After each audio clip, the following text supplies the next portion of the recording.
14h-16h, Brigitte Lahaie, Sud Radio.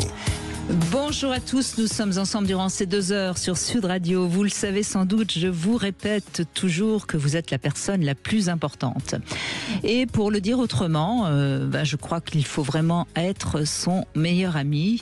Et c'est loin d'être évident pour la plupart d'entre vous. Alors, pourquoi on a toujours tendance à douter, à croire que ce n'est peut-être pas pour nous, que ce soit dans le domaine amoureux ou professionnel? On se met souvent des barrières qui parfois semblent insurmontables.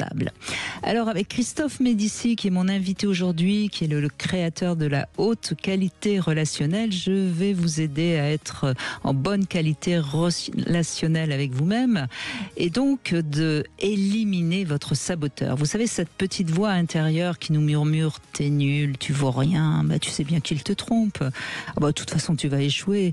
Et puis je pourrais continuer comme ça longtemps, toutes ces petites voix toxiques qui nous font du mal. Christophe va vous aider durant ces 2 heures d'abord à décoder en quoi votre saboteur vous empêche d'être heureux, et puis ensuite il va vous aider à saboter votre saboteur.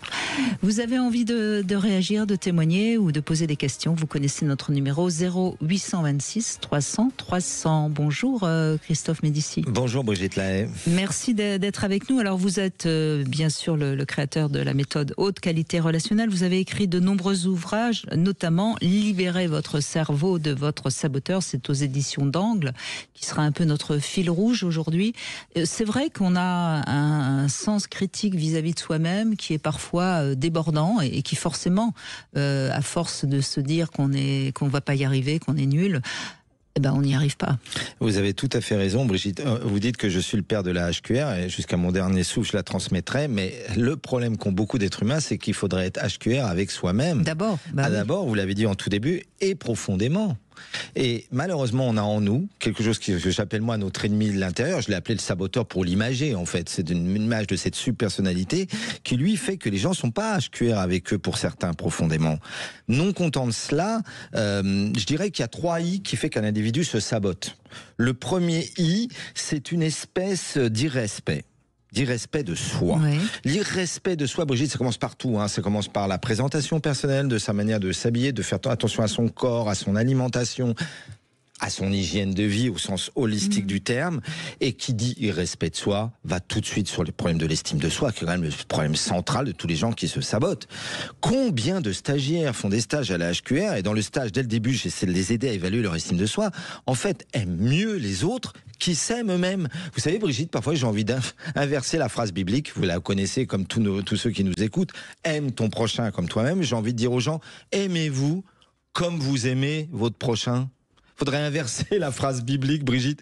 Les êtres humains, en termes d'estime de soi, l'irrespect de soi, moi, mon père disait toujours, paix à son âme, je suis respecté parce que je me respecte, pas parce que je suis respectable, parce que il avait raison, évidemment. Et l'idée de se respecter, c'est déjà aussi de bien se parler. Et ça, ce serait le deuxième I, j'avais parlé des 3 I. Le deuxième I, c'est l'intolérance au sens de l'intraitable. Les gens, ils sont intraitables avec eux-mêmes. Et alors, ils maximisent tout ce qu'ils font. On sait, Christophe Médici, que lorsqu'on veut être parfait, c'est qu'on a une mauvaise estime de soi. On est bien d'accord. À partir du moment où il a une bonne estime de soi, on accepte ses erreurs, on sait s'excuser, on sait que on peut pas tout réussir. Et quand vous parlez d'intraitabilité, vous avez tout à fait raison de parler de cette petite voix qui est la voix du soi parfait, de la soi parfaite. C'est-à-dire qu'ils sont jamais contents d'eux, ils sont intraitables, intolérants vis-à-vis de la moindre erreur qu'ils font. Vous savez ce que c'est comme culture, ça, Brigitte? C'est la culture du FNAO à la NASA. C'est Armstrong qui avait mis ça en place. Failure is not an option. Tu n'as pas le droit à l'erreur. Si tu fais la moindre erreur, ton saboteur te dit, quand on construit une fusée, oui, on n'a pas le droit à la moindre erreur, ça je suis d'accord. D'où le fait mais que on n'est pas tous des fusées qui allons aller sur Mars, donc soyons un peu plus indulgents. Brigitte, la perfection n'est pas de ce monde. Moi je dis toujours à mes stagiaires, fait est toujours mieux que parfait, parce que si tu fais, tu pourras faire encore un peu mieux tout à l'heure. Tandis que si tu jettes tout en disant c'est pas parfait donc je jette, il n'y aura pas. Il faudra un jour que je fasse une rencontre avec Marc Vella et vous, Christophe Médici, et Marc Vella qui a fait l'éloge de la fausse note. Cette rencontre, Brigitte, aux rencontres universelles chez Anne Sarkisian. Oui, c'est vrai, Marc c'est vrai. m'a dit j'adore ce que tu fais, j'ai adoré ta conférence. Et oui, en fait, rencontre, on s'est parlé 3 minutes, mais avec joie sur un plateau. Oui, parce que vous avez cette même générosité de dire qu'il faut arrêter de croire qu'il faut tout faire bien. Non. Et c'est parfois même nos fautes, nos erreurs qui nous font grandir. C'est bien sûr. Et alors votre troisième I, c'est l'intelligence artificielle, évidemment. Justement, je prépare un livre là-dessus. La haute qualité relationnelle et l'intelligence artificielle, parce que c'est devenu, on parle que de ça, là, chaque seconde, vous êtes d'accord? Donc, il faut vraiment essayer de comprendre ce qui va transformer les relations humaines. Non, c'est l'ingratitude. Vous savez que j'ai écrit un livre sur la gratitude. Je veux dire, la gratitude, c'est formidable. Qu'est-ce que les êtres humains peuvent être ingrats avec eux-mêmes? Mais félicite-toi. Dis-toi merci. Dis-toi merci d'avoir cette mission de vie. Merci d'exister. Merci de... Mais non, ils sont ingrats, mais à un point. Moi, je me dis tous les matins, par exemple, je dis toujours à mes stagiaires, soyez dans la gratitude dès le réveil. Quelles sont les chouettes de la journée? Chouette, je vais voir Brigitte aujourd'hui. On va faire une émission pour aider les gens à comment. On va peut-être leur donner 5G pour qu'ils soient leur meilleur ami pendant l'émission. Vous voyez ce que je veux dire? On verra ce qu'ils nous diront. Comment on peut devenir son meilleur ami? Entrer en amitié avec soi-même, chaque jour. Et chaque jour compte, Brigitte, là-dessus. Vous êtes d'accord? Parce qu'à Dieu ne plaise, ça peut finir ce soir. Donc, si le bonheur, il est pas là, il ne sera jamais. Hein. Nos potes qui allaient à un concert, ils allaient au Bataclan, ils allaient à un concert. Ils ne savaient pas qu'ils allaient mourir. Hein. Donc, chaque jour compte. Le bonheur, il est là. Et être son meilleur ami, c'est maintenant. Peut-être qu'on les aidera là-dessus. L'ingratitude. Alors, ce qu'il faut bien comprendre, c'est qu'il y a évidemment l'enfance où on va parfois être un peu critiqué par ses parents ou pas encouragé ou trop protégé aussi. Hein. Des parents qui protègent trop les enfants, ça crée aussi un saboteur, hein, parce que l'enfant va avoir peur de tout et ne va pas oser aller dans l'aventure de la vie. Il y a ça, mais je crois qu'il y a aussi la condition humaine. Parce que comme on est conscient de notre mortalité, il y a des sortes de petites voix comme ça qui nous disent à quoi bon, comme si de toute façon il y avait un sentiment d'échec dès le départ, puisque de toute façon la vie s'arrête. Et ça, c'est très inconscient, ça. Mais je crois que c'est quand même important de le dire, parce que même des personnes qui ont été dans des enfances entre guillemets normales, c'est-à-dire avec des parents qui les ont aidés à prendre confiance en eux, il peut y avoir cette petite voix intérieure qui dit, de toute façon, à quoi bon, ça sert à rien. Et je crois que ça, c'est vraiment important aussi de le signaler. C'est pas uniquement l'éducation qui provoque ce saboteur. La chose qui fait, vous avez raison, que les racines viennent de l'enfance, de ce qui s'est passé dans la façon dont les parents ont parlé à leurs enfants. Moi, je parle souvent du parent rival dans mes livres, mais ça, c'est un truc à dénier, parce que évidemment, nos parents, on les aime, qu'ils soient encore ici ou ailleurs, partis faire un autre voyage, on les aime. Mais pour autant, certains ont pu faire des dégâts. Mais pour autant aussi, vous avez tout à fait raison de dire, il y a une phrase que j'adore, vous m'en permettez une, c'est de Martin Luther King qui dit « Il se peut que tu ne sois pas responsable de ce qu'il t'est arrivé, mais vous le devenez si vous ne faites rien pour le changer. » Et ça, être son meilleur ami, c'est faire des choses pour le changer. Et je prends toujours une parabole pour l'idée qu'on a toujours le choix des deux Jean-Luc. J'ai 10 secondes pour la raconter. Allez-y. L'histoire d'un Jean-Luc qui est né en 1961, et le pauvre, il avait une énorme tache de vin. Alors évidemment, vous savez comme sont les enfants entre eux, dès que t'as un pet de travers, t'es maltraité, harcèlement et tout, évidemment, il était harcelé, il se considérait comme moche, tout le monde disait qu'il était moche avec sa tache de vin, évidemment, il a maintenant X années, 1961, voilà l'âge qu'il a 64-65 ans, et il n'a jamais eu d'histoire d'amour, il n'a jamais plu aux femmes, sa vie professionnelle, il l'a ratée, hein, et on lui dit, évidemment, il dit toujours, avec tout ce que j'ai pu subir dans mon enfance, mes parents qui me trouvaient le vilain petit canard et toute l'école. Bien, ça c'est Jean-Luc 1. Prenez Jean-Luc 2. Lui aussi, il est né en 1961. Lui aussi, il est né avec une énorme tache de vin. Lui aussi, il a été harcelé à l'école de ça. D'ailleurs, il a fait une autobiographie il y a quelques années, 2 ans, qui s'appelait « T'as une tache pistache ». Eh ben lui, à 65 ans, il fait un métier d'image. Il a une femme à tomber par terre. Il a toujours su séduire. Et c'est monsieur Jean-Luc Reichmann. Alors, tu veux être Jean-Luc 1 ou Jean-Luc 2? Tu veux être Valérie 1 ou Valérie 2? Sandrine 1 ou Sandrine 2? Hervé 1 ou Hervé 2? Je parle à tous ceux qui nous écoutent. Tu as toujours le choix. Toujours. Ce n'est pas ce qui t'est arrivé qui va déterminer ta vie. C'est ce que tu vas en faire. C'est la manière dont on va interpréter ce qui nous arrive et ce qu'on en fait. Vous avez totalement raison, Christophe Médicis. Donc voilà déjà un très bon premier conseil. Il n'y a pas de fatalité. On connaît des gens qui pourtant, on a l'impression qu'ils ne pouvaient pas s'en remettre et qui s'en remettent. Et puis il y a d'autres personnes qui finalement ont eu une vie tout à fait classique et qui sont malheureux. Donc il n'y a pas de règle. Chaque individu est un un individu, et c'est ça qu'il faut vraiment comprendre. Alors, on va vous donner la parole. C'est à vous maintenant de venir poser des questions, de venir parler de votre saboteur ou comment vous avez réussi à lui tordre le cou. 0826 300 300. On se retrouve tout de suite. Sud Radio. Sud Radio. Parlons vrai. Parlons vrai. Sud Radio. Parlons vrai. 14h-16h, Brigitte Lahaie, Sud Radio. En compagnie aujourd'hui de Christophe Médicis, nous vous aidons à saboter votre saboteur pour que vous puissiez oser vivre, oser être heureux.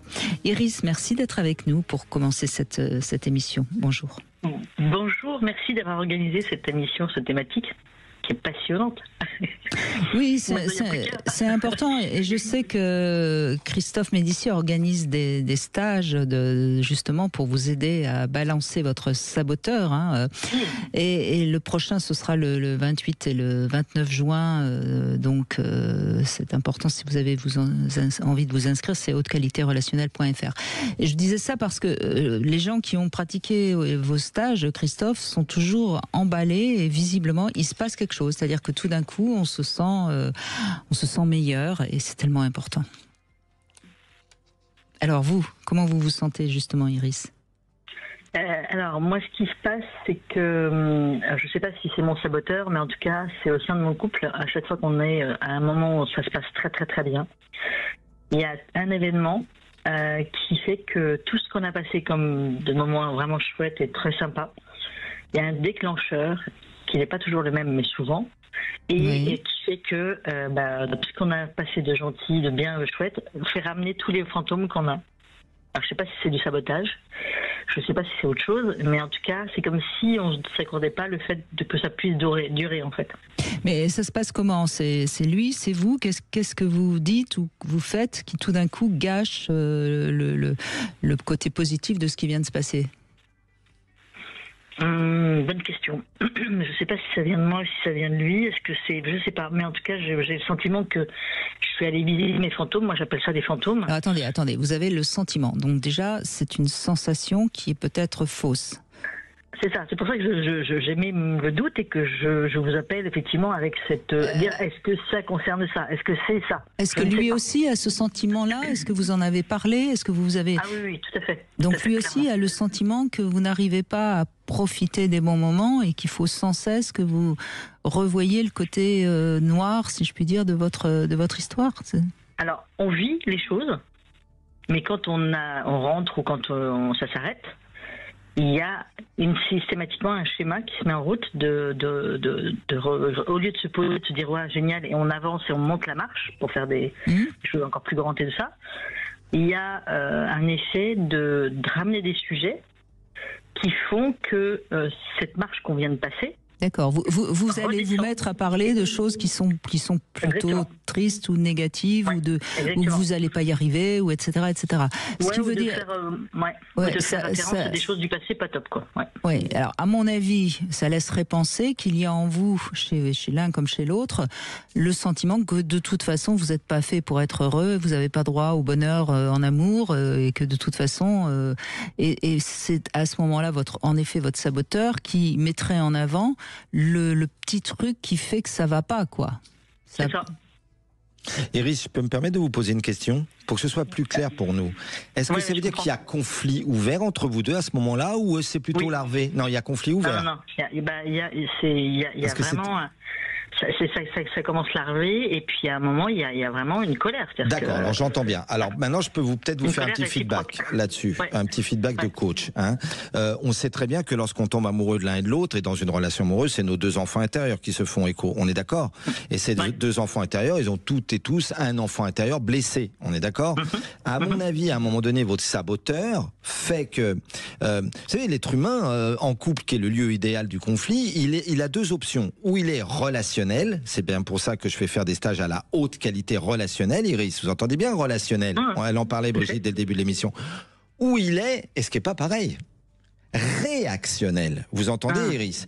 Quand le saboteur se met en branle et dans la tête de l'un et dans la tête de l'autre, c'est pour ça que Brigitte d'ailleurs vous demande qui est, mais en fait on est co-auteur, on est d'accord dans une relation, et co-scénariste, on est les deux, hein. Voilà, on est dans le match. Eh bien vous devenez réactionnels tous les deux, c'est vrai ou pas? Vous devenez réactionnels.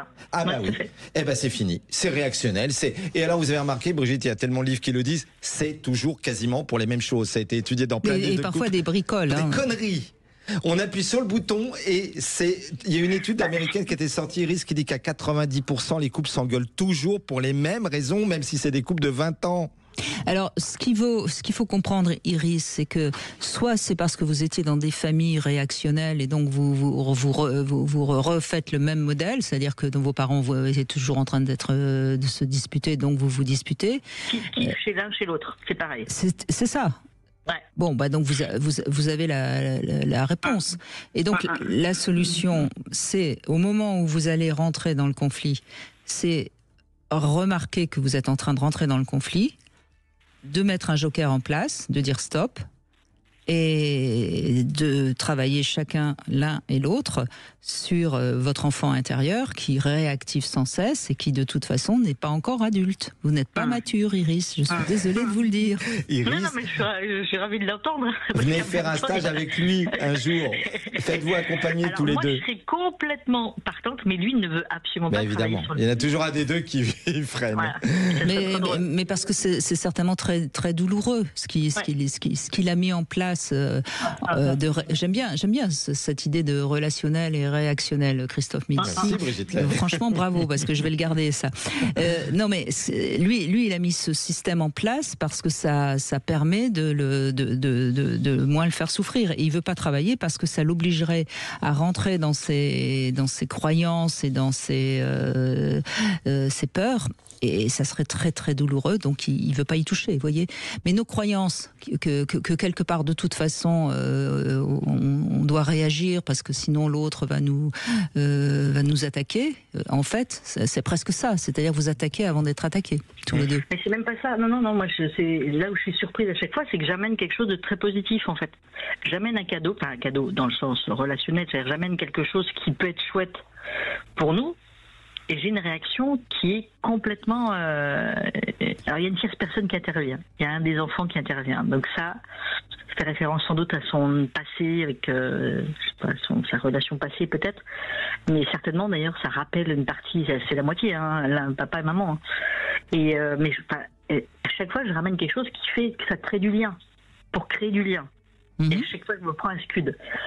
Et là, je me dis, mais qu'est-ce que je m'embête, quoi. Iris, je vous fais un deuxième coaching si vous voulez bien, un deuxième retour.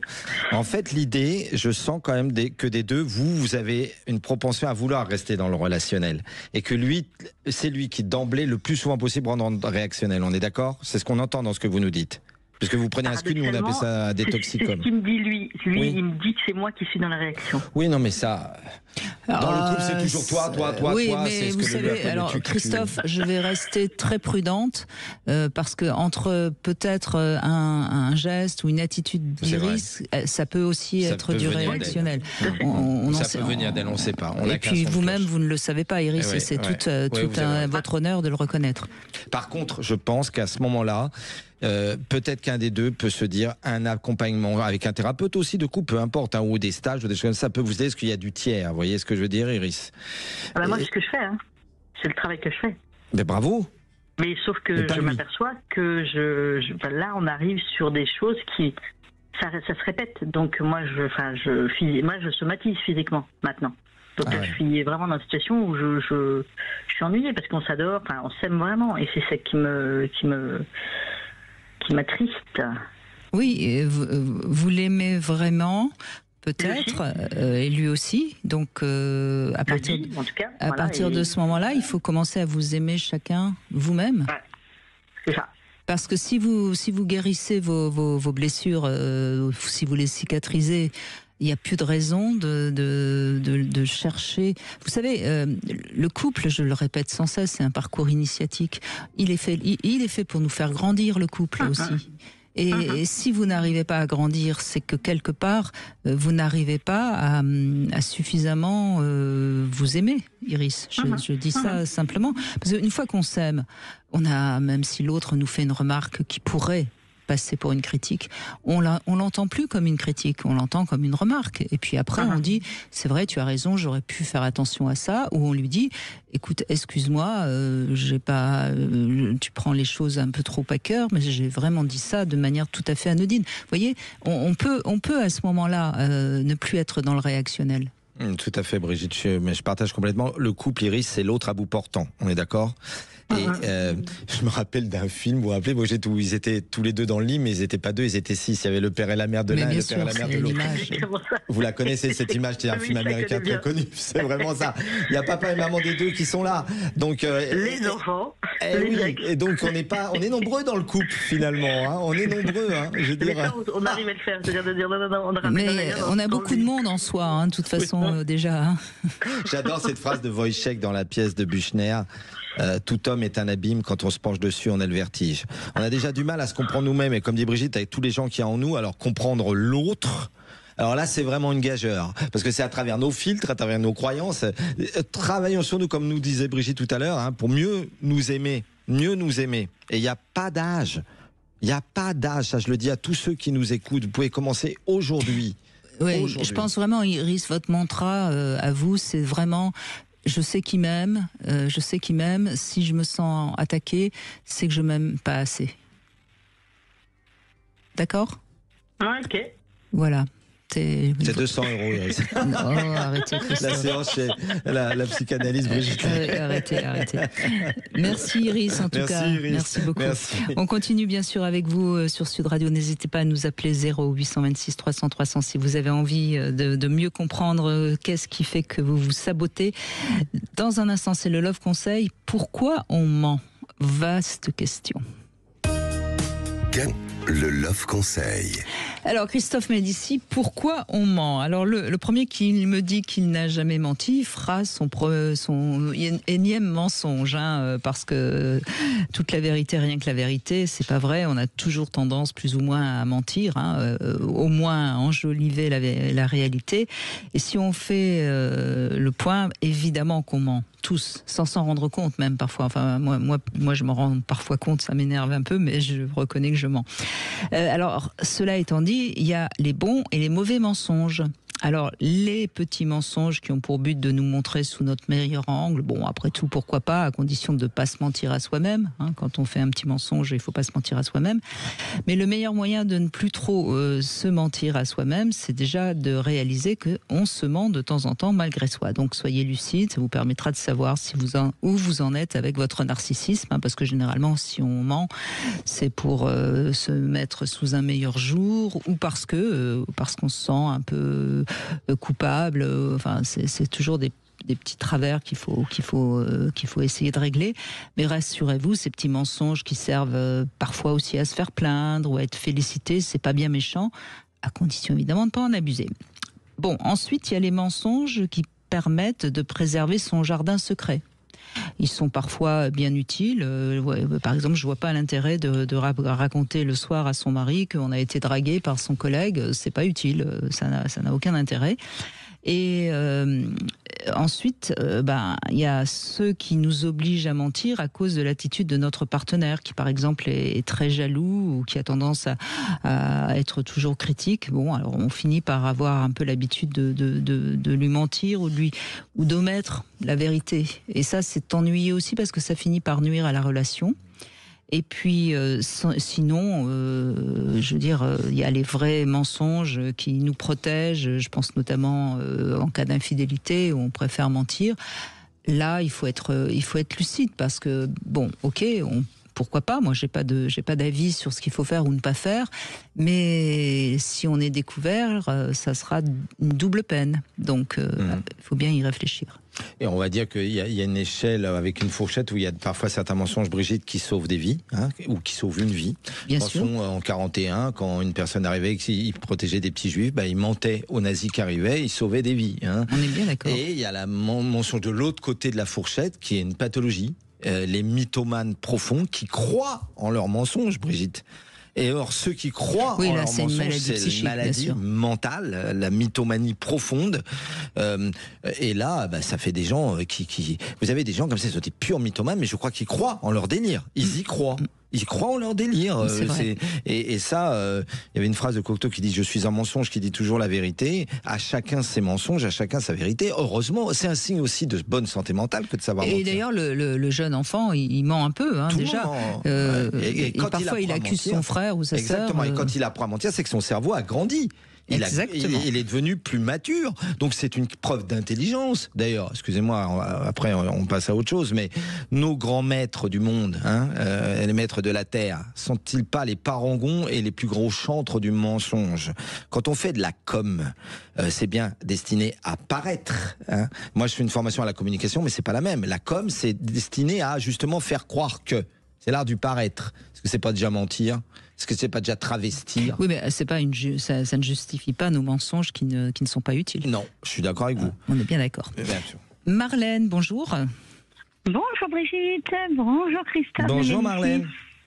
Merci d'être avec nous. Ça fait plaisir d'être avec vous. Oh, nous aussi, on est ravis de vous écouter, Marlène. Donc c'est un petit peu comme Iris, hein, vous avez l'impression que vous êtes un petit peu en train de saboter votre histoire? En fait, moi, je pense que je suis bien née dans le sens où je m'appréciais vers l'adolescence. J'ai pas eu de problème d'appréciation de moi. J'ai douté, mais pas me saboter. Et en devenant femme et mère, j'ai l'impression de me saboter complètement ou d'être sabotée. Je sais pas en fait. C'est pas la même chose. Non, mais je sais pas en fait. C'est ça le problème, c'est que je sais pas si c'est moi qui sabote le couple ou si c'est mon mari qui me sabote entre parenthèses. Mais c'est alors attendez, j'ai parce moins que oui, mais on va poser moins maintenant qu'avant. Voilà. Oui, vous aimez moins maintenant qu'avant, mais est-ce que c'est parce que votre mari vous dit des choses qui vous semblent être des critiques, ou est-ce que c'est vous-même? Ah oui. C'est ça. Si vous avez un mari qui sans cesse vous critique ou vous dit tu as pris du poids, non, c'est pas dans ce sens-là. C'est beaucoup plus sournois en fait. Mais de l'ordre. Donnez-nous un exemple concret, Marlène. En fait, tout ce que je fais en amont va être critiqué si c'est pas réalisé dans les temps précis. Donc Brigitte a raison de dire que c'est un toxicome. Dans la méthode HQ, on appelle ça un toxicome de dévalorisation. Il vous dévalorise, votre mari, bien souvent. Oui, trop souvent.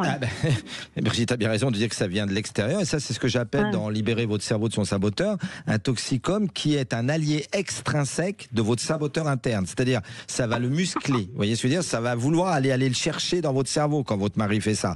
Et le problème, Brigitte, je peux me permettre là-dessus, dans les relations, et ça Marlène, il faut vraiment que vous l'entendiez, et tous ceux qui nous écoutent doivent l'entendre, il y a toujours deux modes. L'humanité a toujours construit ça de toute façon. Elle a toujours construit dans les relations du ranking. Marlène, vous comprenez ce que c'est le ranking? C'est-à-dire de la verticalité. Oui, de la rancœur. Non, ranking, de la verticalité. Il y a au-dessus. Parlez français, on vous comprendra mieux. La hiérarchie. On est d'accord? Du ranking en anglais, c'est-à-dire des relations dominant-dominé. Voilà. Et de l'horizontalité, on appelle ça du linking, c'est l'homme vaut la femme vaut l'homme. Mais dans les relations où le saboteur a une propension à se réveiller, eh bien, il y a plus de verticalité dans ces relations-là. Normalement, un vrai et bel amoureux de qualité relationnelle ne devrait pas avoir beaucoup de ranking, de verticalité. Comme en amitié. Oui, mais sauf que c'est toujours la même histoire. S'il a besoin de vous rabaisser, c'est que lui-même manque d'estime de lui. Mais lui, il s'aime pas. Mais on est bien d'accord, c'est évident. Déteste. Mais oui. Et moi, je me suis mis avec quelqu'un qui était. Moi, j'étais sûre de moi. J'étais quelqu'un hyper vivant. Bon. Oui, j'entends. Quelqu'un qui était un peu. J'entends bien. Sauf que je trouvais que c'était. Sauf que Marlène. Un peu le yin et le yang. Sauf que Marlène, à un moment donné, vous ne vous respectez plus, et il me semble que vous vous êtes mise avec lui pour être sauveuse.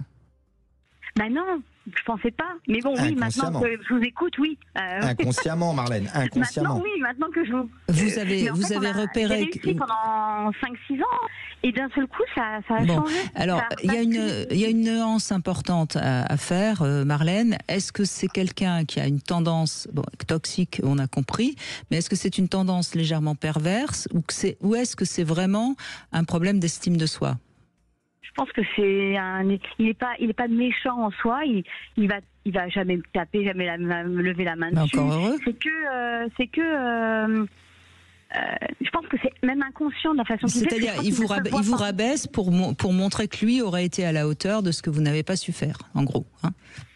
Mais je crois que c'est inconscient. Je pense pas que ce soit volontaire, en fait. Alors, Marlène, il faut lui en faire prendre conscience, il faut lui ouvrir les yeux. Alors là, on est en thérapie de couple, mais ça ne prend pas conscience.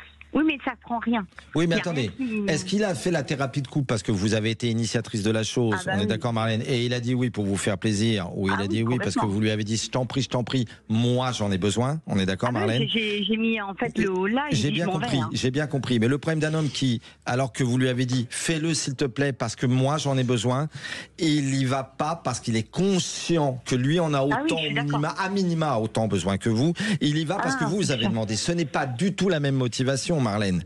Il peut rien en tirer parce que vous savez, lui, il est en musique d'ascenseur pendant la séance. Il en a rien à tirer, il fait je suis là parce qu'elle en a besoin. Brigitte, on sait, toute personne toxique. Il va aller mieux derrière, oui, il n'est pas venu acheter quelque chose pour que votre couple aille mieux.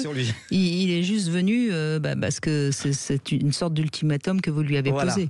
Voilà. Donc en fait, moi, je peux pas le sauver ou non, vous pouvez pas le sauver. C'est pour ça que dès le départ, c'était payé le prix. Mais ce qui est ennuyeux, Marlène, mais ça c'est normal en tant que sauveuse. Au début, on laisse faire parce qu'on se dit le pauvre il va pas bien, etc. Et puis à un moment donné, on n'en peut plus, mais c'est déjà bien installé. Hein, donc vous avez rien. En fait, c'est mon corps qui parle. Vous allez payer, vous allez passer à la caisse, hein, ça c'est sûr. Voilà, là mon corps parle. J'ai déjà commencé quelques opérations. Vous allez passer à la caisse. Et donc du coup, j'ai peur d'aller jusqu'à un cancer. Donc je me dis, parce que je suis pas du style à baisser les bras. Alors, je vais quand même vous rassurer, Marlène, on n'arrive pas au cancer en pensant qu'on risque d'y arriver. Généralement, ça nous tombe dessus sans que... C'est drôle, Brigitte, ce que vous dites un jour que j'étais en thérapie à la vingtaine. Non, mais j'écoute beaucoup mon corps, donc ça m'énerve de voir mais le cancer souvent arrive parce qu'on n'a pas la prise de conscience qu'on va mal. Mais donc, a priori, si vous avez pris conscience que vous allez mal, mais par contre, il faut agir pour ne plus supporter. Mais Marlène, c'est simple. J'ai compris que vous ne voulez pas vous séparer, mais vous pouvez quand même. En fait. Vous avez peur de quoi? D'être seule. Non, pas d'être seule, parce que je sais que voilà. Mais j'ai peur de ce côté divorce administratif. Je sais que c'est moi qui vais tout faire parce qu'il fait jamais rien. Je sais que c'est moi qui vais avoir les torts parce que lui, il a toujours. Et vous n'avez pas peur vous avez pas plus peur d'attraper un cancer? Si, c'est pour ça que j'essaie de me sauver là. Faut savoir. Non, c'est pour ça que. Donc, alors c'est simple. C'est simple, Marlène. Si vous avez envie de vous sauver, vous avez le choix de divorcer, ou vous avez le choix de tout le temps le remettre à sa place. Pour qu'à ce moment-là, il n'ait que le choix d'aller faire une thérapie. Parce que si chaque fois qu'il vous fait une réflexion, vous encaissez, vous prenez cher, comme dit Christophe. Mais si chaque fois qu'il vous dit quelque chose, vous lui renvoyez la balle, c'est lui qui va encaisser. Et à un moment donné, il va être hyper mal. J'ai pas les mots. J'ai l'impression d'être plus faible que lui pour ça. Ah tiens, Marlène, vous étiez là en début d'émission, dès le début de l'émission? Oui. Bon, vous avez entendu quand j'ai parlé de l'histoire des deux Jean-Luc? Oui. Vous voulez être Marlène 1 ou Marlène 2? Vous avez toujours le choix, on est d'accord? Brigitte vous met l'alternative. Vous voulez être Marlène 1 ou Marlène 2? Parce que Brigitte vous dit, tu peux être proactive, tu peux prendre ta liberté en main, et dans ce cas-là, Volins-Nolins, vous êtes obligé de sortir du triangle dramatique de Karpman. Tant que vous jouez à la sauveuse, vous jouez à Karpman. Achetez le livre des jeux et des hommes de Eric Berne. Vous réécoutez le podcast ou à 22h, vous nous réécouterez. Non mais Marlène, à chaque fois, maintenant vous le repérez, de toute façon vous le voyez venir. Ah ouais, non, c'est grand comme une maison. Et ben, dès que vous le voyez venir, vous lui dites une petite phrase que vous vous inventez, qui soit pas trop violente. Vous lui dites attention, je ne veux pas entendre ce que tu vas dire. Ça suffit. Vous voyez, vous le bloquez. Vous le bloquez avant qu'il parle. Ou vous sortez un chiffon rouge, ou vous trouvez un petit gadget qui va à chaque fois le stopper. Et à partir du moment où vous allez le stopper, lui, il va ravaler ça, et à un moment donné, il va se sentir pas bien. Tout à fait, Brigitte a raison. Et dites-vous bien, ce n'est pas une victime. On est d'accord? Ce n'est pas une victime. D'accord. D'accord. Non, c'est Parce vous. que sinon, vous êtes dans Karpman. persécuteur, c'est la victime. C'est vous qui êtes devenu la victime. Vous avez voulu sauver la victime, parce qu'en effet, c'est quelqu'un qui n'allait pas bien, et c'est certainement quelqu'un qui n'a pas un mauvais fond. Sinon, vous ne seriez pas resté depuis 12 ans avec lui. Non, c'est quelqu'un qui était timide, introverti. Bon. Et je me suis dit, c'est très bien, moi je suis mais vous êtes devenu la victime parce que c'est vous qui prenez toute sa merde.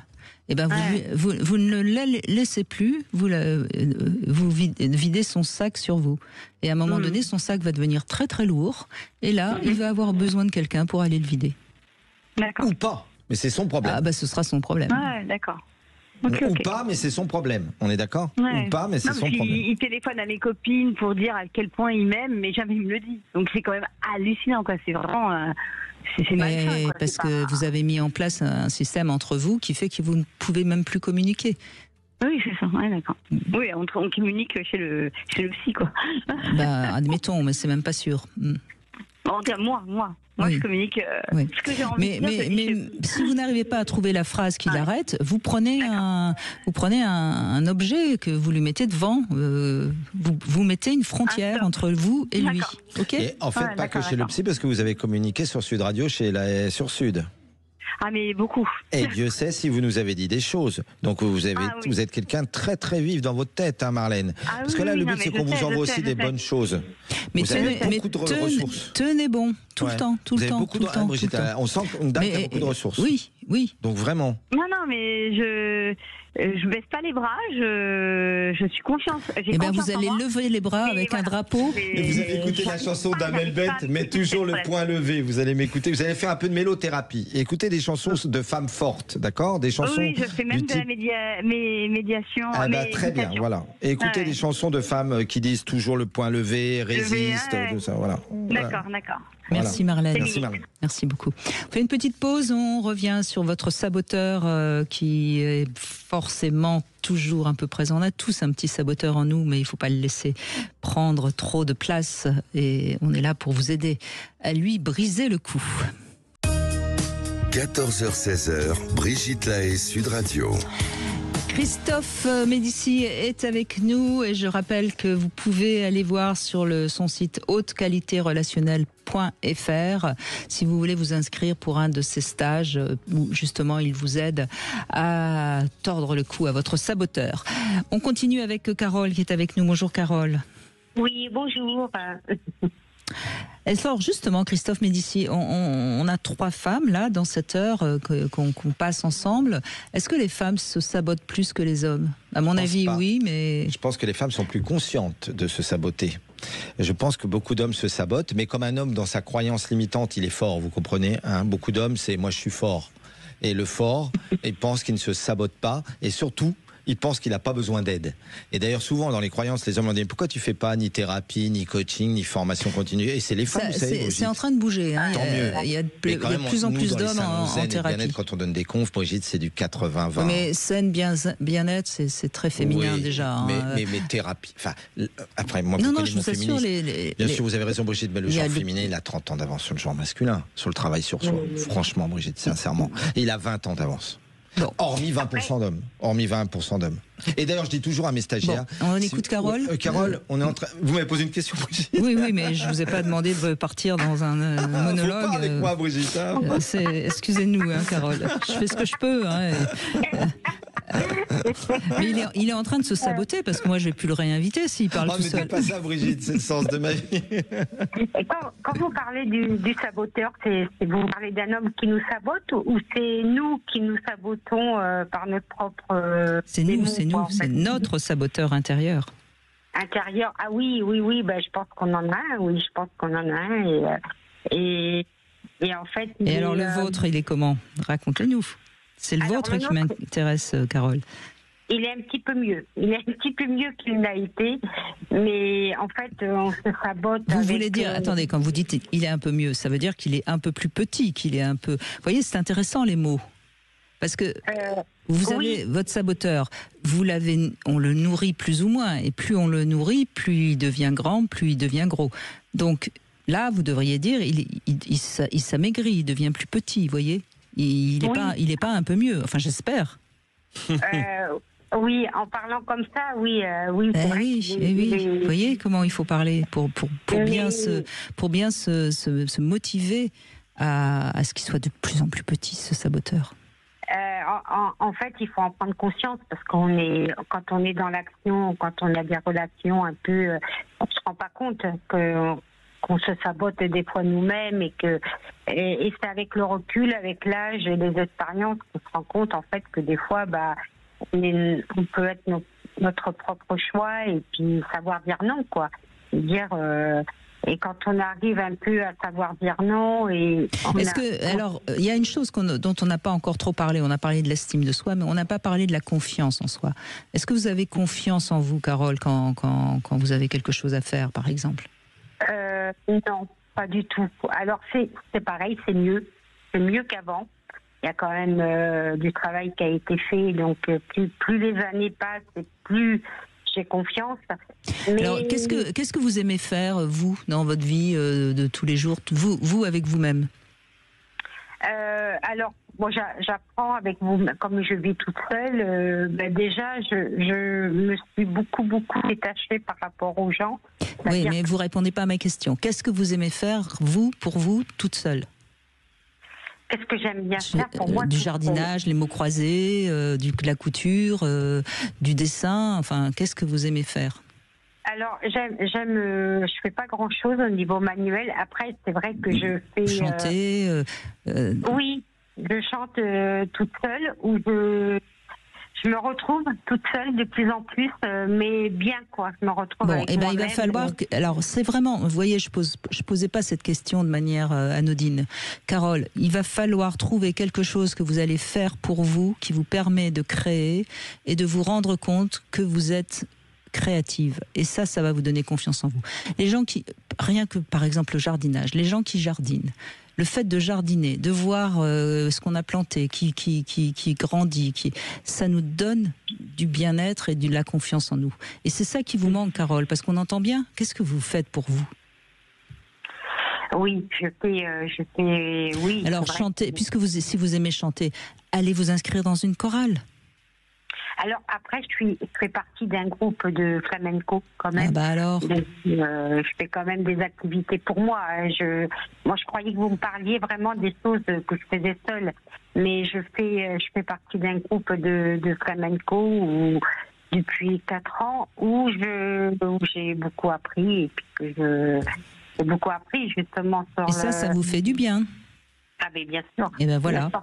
Donc vous avez, mais voyez, je crois que enfin vous êtes d'accord, Christophe Médicis, quand les gens ont la possibilité de faire quelque chose par eux-mêmes, quel que soit même si c'est des choses très anodines, ça nous donne du bien-être et une confiance en nous, et ça tue le saboteur. Le saboteur n'aime pas quand on est créatif. Pour ça, Brigitte a tout à fait raison. Le saboteur n'aime pas quand on amène quelque chose qui prouve qu'on est quelqu'un d'unique. Et qu'il n'y en a pas deux comme Brigitte, comme Christophe, comme vous, et c'est valable pour les 8 milliards d'humains. Vous voyez ce que je veux dire, Carole? Et quand vous nous dites, je me suis inscrit à un cours de flamenco, on est d'accord? Ça, c'est bon pour l'estime de soi. Vous savez pourquoi? Parce que, et ça je le dis à tous ceux qui nous écoutent, tiens, c'est bientôt la rentrée, l'été va arriver, là, réfléchissez à un groupe nouveau créatif dans lequel vous pouvez être. Alors, peu importe, cours de dessin, de peinture, de jardinage, de flamenco, de biodanza, de ce que vous voulez. Mais pourquoi c'est bon, Carole? Parce que vous êtes arrivé dans un endroit où vous avez été accueilli, vous avez pris un nouvel art, mais surtout, c'est un nouveau groupe d'appartenance, Brigitte. Et un groupe d'appartenance, c'est-à-dire... Ça nourrit ce besoin d'appartenance, évidemment. On est relié avec des gens qui nous ont acceptés. Donc j'ai de la valeur. Je suis du groupe de flamenco. Je suis clair, Carole, ou pas? Oui, oui, parce qu'en fait, c'est vrai que ça fait des années que je fais partie d'un... là, ça a été le flamenco, avant, ça a été de la musique, avant, ça a été de la danse. Donc, j'ai toujours plus ou moins fait partie d'un groupe, mais j'étais pas consciente que j'avais quand même beaucoup de trucs qui m'empêchaient quand même de m'épanouir là-dedans, quoi. Alors, peut-être parce que j'avais la barre trop haute, ou peut-être parce que j'étais là pour être là. Parce que votre saboteur montrait bien que vous ne faites pas aussi bien que Michel ou Annick, ou voilà. Mais on s'en fout de ne pas faire aussi bien, c'est le plaisir qu'on prend qui compte. Ben, c'est ça, mais c'est vrai que c'est pas si facile que ça. C'est pas si facile que ça. Et je me rends compte que ce qui est bien dans le groupe, c'est qu'on s'aperçoit qu'on est tous un peu pareils.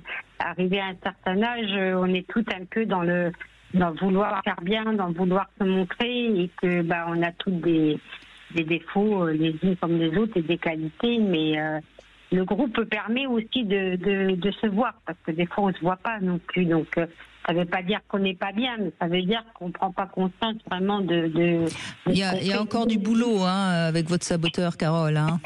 Oui. Il y a encore beaucoup de boulot, parce que c'est pas parce qu'on est plus vieux qu'on se sabote plus. Au contraire, normalement, on devrait être plus indulgent avec soi-même en vieillissant. Est-ce que tous les êtres humains se bonifient en vieillissant, Brigitte? Normalement, on devrait. J'aimerais tant, mais malheureusement, parfois c'est l'inverse. Ça, je suis d'accord qu'on peut mais c'est pas le sujet. C'est pas le sujet de l'émission. Qui se sabotent plus en prenant de l'âge. Non, mais normalement, on devrait. On devrait, vous avez raison. On devrait, en gagnant de l'âge, prendre en sagesse. Malheureusement, il y en a qui se sabotent plus en vieillissant. Peut-être parce que certains... Alors, c'est terrible ce que je vais dire. Vous savez que j'ai écrit beaucoup de questions sur est-ce que je suis en train de la réussir ou de la rater, ma vie. C'est quand même une vraie question. Que tout le monde se pose qu'on ait 18 ans ou 88 ans, de toute façon. C'est le jour de sa mort qu'on sait si on l'a réussi. Alors voilà, on dit toujours que c'est à la fin de la messe que de la foire qu'on compte les bouses, mais c'est les gens de la campagne qui disent ça. Mais la vérité, elle est là.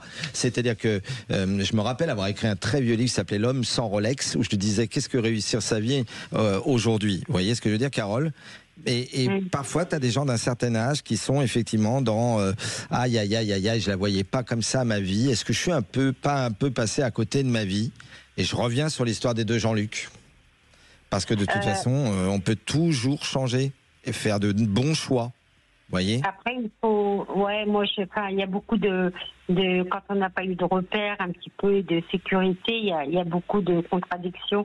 Il y a les côtés. Alors, vous savez, Carole, je vais vous couper parce que il faut bien vous dire que les gens qui ont eu justement trop de repères et qui ont cru qu'il fallait rester dans le moule, ils peuvent aussi rater leur vie. Donc, vous savez, il y a aucune règle. Je crois que c'est surtout dans un pays comme le nôtre. Il y a des pays, malheureusement, où on est quand même beaucoup moins libre. Aujourd'hui, en France, on est vraiment libre de vivre la vie qu'on a envie de mener. Et après, c'est à nous d'accepter, de faire des choix qui parfois vont nous mettre un petit peu de côté, vont nous fâcher un peu peut-être avec notre famille, mais c'est notre liberté. Tout à fait, et il faut savoir ce qu'on veut. Est-ce qu'on veut la sécurité et à ce moment-là, on reste en couple même si ça va pas très bien, ou est-ce qu'on veut la liberté? Vous connaissez, Carole, il y a la devise de Sarah Bernard. C'était une grande comédienne, Sarah Bernard, on est d'accord. Et Sarah Bernard, elle avait pris comme devise, quand même, Brigitte. C'est-à-dire qu'elle avait eu une enfance horrible, mais elle y était arrivée quand même. Et on pense à tous ces gens. Pensez à cet homme qui, lorsque les 10 premières années ont chanté, on lui disait, mais monsieur, avec le physique que vous avez, la voix que vous avez, vous n'arriverez jamais à être un grand chanteur. Et pourtant, il se voyait déjà. Voilà, c'était devenu monsieur Charles Aznavour, il y est arrivé quand même, on est d'accord. Et les jeunes adorent un basketteur. Ce basketteur, c'est le plus grand basketteur de tous les temps. De tous les temps, À 13, 14, 15 ans, quand il arrivait sur un terrain de basket, quand il était collégien aux États-Unis, il lui virait tous, disant mais t'es nul, on va pas que tu joues. Mais moi je vais vous donner un autre exemple. Christophe Médicis qui parlera peut-être plus parce que tout le monde se dit mais j'ai pas le talent de Charles Aznavour, j'ai pas le talent. Il y a dans les bars, il y a des chanteurs, des petits chanteurs qui chantent, qui parfois ont beaucoup plus de talent que Lara Fabian ou je ne sais qui d'autre, ou Zaz, et qui resteront dans ce petit bar tabac, ce petit bar musical, parce qu'ils n'osent pas. Donc voyez bien, c'est pas une question ni de talent c'est une question d'oser se faire confiance et d'oser peut-être échouer, mais d'oser. Et vous savez, vous me faites penser à ce film Quand j'étais chanteur, où Depardieu chante dans les boîtes de nuit et dans les bars, alors qu'il rêvait de faire des zéniths. On va pas raconter toutes les histoires de votre vie. Non, mais c'est un super film, ça, Quand j'étais chanteur avec Cécile de France. Je n'en doute pas, Merci Carole, en tout cas. Merci Carole. Je vous propose une petite devinette qui va faire du bien aux femmes. Qu'est-ce qui prouve que les femmes sont supérieures aux hommes, Christophe Médicis? Alors ça, c'est discutable. La réponse, c'est après les infos, en tout cas.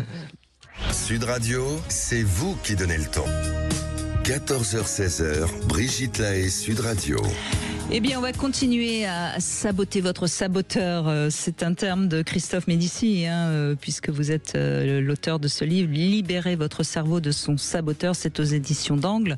Alors, pour pas qu'il y ait confusion suite justement à ce que disait Carole, on parle bien de son saboteur intérieur, de cette petite voix critique qui est toujours en train de nous mesurer, de nous dire qu'on vaut moins que ce qu'on est.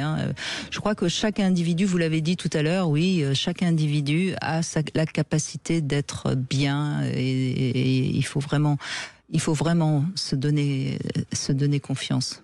Tout à fait, Brigitte. Alors, je précise que vous organisez un stage, un week-end le 28 et le 29 juin, justement pour balancer ton saboteur.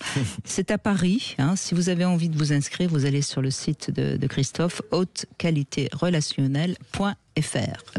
On va donner la parole à Tania, mais d'abord, je voudrais la réponse à ma devinette. Qu'est-ce qui prouve que les femmes sont largement supérieures aux hommes? Je donne ma langue au chat, Brigitte. Eh bien, c'est parce qu'avec une goutte de sperme, elles vont en faire un bébé. Oh, que c'est beau. C'est joli. C'est poétique. Oui, moi je trouve ça très beau. Et puis c'est vrai en plus. Parce que franchement. C'est vrai, tout à fait. Bon, on ne fait pas ça en claquant des doigts, mais quand même, il faut y arriver. Quelle création. Et d'ailleurs, je crois que ça fait partie des choses qui ont beaucoup contribué à faire le patriarcat. Parce que je pense que le fait que les femmes sont celles qui vont faire les bébés, ça a créé beaucoup... Qu'est-ce que c'est à côté, même une œuvre d'art? Qu'est-ce que c'est? C'est pas grand-chose. On est bien d'accord. Ouais. Tania, bonjour. Bonjour Brigitte, bonjour Christophe. Bonjour Tania. Alors oui, le saboteur, c'est quelque chose d'énorme parce qu'il se met en place automatiquement, je dirais. Sans qu'on s'en rende compte, surtout, c'est ça qui est terrible. Oui. Ouais. De manière insidieuse et puis souvent, pour ma part, depuis l'enfance. Et je pense que j'ai éteint les petites étincelles, les élans que j'avais en moi. Bon, je dis j'avais, Et je me suis rendu compte que maintenant, j'ai passé ce cap et je suis complètement dans la voie inverse. Je n'arrivais plus à écouter la moindre de mes petites voix et je n'avais plus envie de rien. Je ne savais pas plus où je devais aller en fait, parce que j'avais perdu ces étincelles et je me disais mais qu'est-ce que j'aimais quand j'étais plus jeune, parce que j'avais vraiment perdu le goût de tout, sauf le goût des autres, ça c'est sûr. Et du coup, toutes mes expériences n'étaient que des échecs pour moi-même, parce que je donnais beaucoup aux autres, mais voilà, c'était comme ça. Je ne m'étais jamais écoutée. À un moment donné, donc là vous parlez surtout du domaine affectif. Voilà, non, même professionnel. Même professionnel. Oui, vraiment, j'ai tout coupé en me disant, non, de toute façon, ce que je peux penser, écoute les gens qui ont de l'expérience. Et au final, je n'ai pas eu d'expérience réussie, entre guillemets, et je n'ai rien eu sur quoi je pouvais me reposer. Dire, tu vois, t'as écouté ta petite voix, ça tu peux le faire, ou t'y arriver. On entend, Tania, visiblement, que votre vie a été une succession d'échecs dans tous les domaines, si je comprends bien. Ah oui, merveilleusement.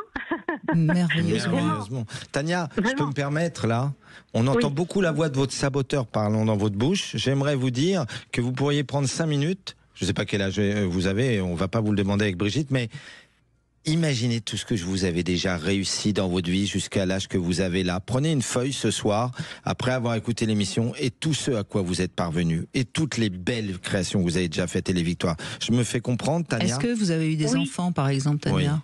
Oui, alors j'ai 55 ans, j'ai une petite fille, et en fait, ce qui se passe, c'est que j'ai dû passer par un burn-out pour prendre conscience, parce que mon mental...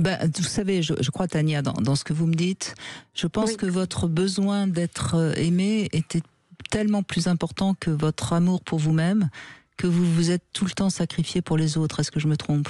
Exactement, tout à fait. Tout à fait. Et là, c'était normal en fait de se saboter. C'était c'est vraiment quelque chose de fréquent.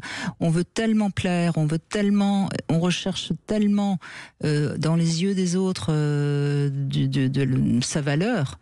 Une reconnaissance. Une reconnaissance, absolument, qu'on finit par ne plus vivre pour soi. Et ça, je crois que c'est, je sais pas, Christophe Médicis, c'est quoi qu'est-ce que vous diriez comme, quel conseil vous donnez à ceux qui nous écoutent pour justement tuer ce saboteur-là? Je dirais que la première chose, c'est la conscientisation avec les outils relationnels anti-saboteurs, de se dire que c'est la façon dont on parle. C'est pour ça que je disais que moi, en écoutant Tania, j'entendais beaucoup dans sa bouche la voix de son saboteur. Vous avez raison. Alors qu'il y a plusieurs voix, Tania. Il y a d'autres manières de dire. Vous pourrez dire 10 fois ce soir, et je donne ce conseil-là à tous ceux qui nous écoutent, j'ai la chance de, je suis fier d'avoir fait, Brigitte parlait des enfants, que vous aviez un enfant, mais vous vous rendez compte, vous pouvez être fier d'avoir mis au monde un enfant, d'être maman, d'avoir été maman. Surtout qu'elle va bien, votre petite fille. Oh oui. Ah bah voilà, là on entend la voix. Là, c'est plus la voix du saboteur. Ça, c'est pas la voix du saboteur. Et la voix du saboteur, je l'ai appelée dans le livre la sable-langue. Il dit toujours jamais rien tout, et il est continuellement en train de voir la face, disons, le verre à moitié vide et pas à moitié plein. Oui, et quand j'en parle, j'ai la voix enrayée, je me rends compte. Et là, votre voix, elle n'est plus la même. Dès que Brigitte vous a mis sur une autre vibration, voyez, et moi, je tends aussi à vous dire, qu'est-ce qu'il y a de positif? Vous savez, la haute qualité relationnelle, c'est une méthode qui est dans la mouvance de la psychologie positive de Martin Seligman. Hein. C'est un grand homme.